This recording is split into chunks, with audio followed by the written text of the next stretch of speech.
அனைவருக்கும் வணக்கம். நம்ம அரடா கடிதம் சேனல்ல டிஎன்பிசியில முந்தைய போட்டித் தேர்வுகள சார்ந்த கணக்குகள பத்தி பார்த்துட்டுருக்கோம். அந்த வரிசையில 1999 வருஷம் குரூப் 2 எக்ஸாம்ல கேட்கப்பட்ட ஒரு முக்கியமான கேள்வி. ஒருவரோட சம்பளம் 10% குறைக்கப்படுகிறது எனில், பழைய சம்பளம் கிடைக்க அவரது சம்பளம் எவ்வளவு சதவீதம் அதிகப்படுத்தப்பட வேண்டும்? எவ்வளவு சதவீதம் என்ன செய்யணும்? அதிகப்படுத்தப்பட வேண்டும். இது நம்ம அந்த வரிசையில பார்க்கப்பட்ட ஒரு முக்கியமான கேள்வி தான். ஒருவரின் சம்பளம் அப்படின்னு சொல்லி அவங்களுக்குள்ளே என்ன செய்றாங்கன்னா கம்பேர் பண்றாங்க. புதிய சம்பளத்துக்கும், பழைய சம்பளத்துக்கும் கம்பேர் பண்றாங்க. எவ்வளவு குறைக்கப்படுகிறது? 10%. அப்ப இதுக்கு முன்னாடி அவர் எவ்வளவு சம்பளம் வாங்கியிருப்பாருன்னா, இத விட அதிகமா தான் வாங்கியிருப்பாரு. அப்ப அதுதான் கேள்வி. அவரது சம்பளம் எவ்வளவு சதவீதம் அதிகப்படுத்தப்பட வேண்டும்? இது குரூப் 2 எக்ஸாம்ல கேட்கப்பட்ட கேள்வி. பார்ப்போமா?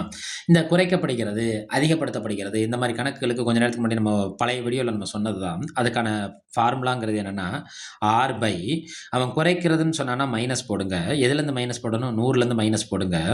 அ யார மைனஸ் பண்ணணும்? இந்த ஆர மைனஸ் பண்ணி, சதவீதம்னு கேட்டிருக்கானா, அப்ப 100ஆல பெருக்கி இங்க என்ன போட்டுருங்க? சதவீதம்னு போட்டுருங்க. ரைட்டா? அந்த ஆருங்கிறது எவ்வளோ? 10. அப்ப இது யாரோட கழிக்கணும்? 100லேருந்து இந்த 10 கழிச்சு 100% 10 பை 100ல 10 போச்சுன்னா நமக்கு என்ன கிடைக்கும்? 90 பெருக்கல் 100%. ரைட்டா? இப்ப இந்த ஒரு ஜீரோக்கு ஒரு ஜீரோ என்ன ஆயிரும்? கேன்சல் ஆயிரும். 1யும் 100யும் பெருக்குனா என்ன கிடைக்கும்? 100 100/9%. 100ல எத்தனை 9 இருக்கு? 11 9 99. அப்ப 11 1/9%.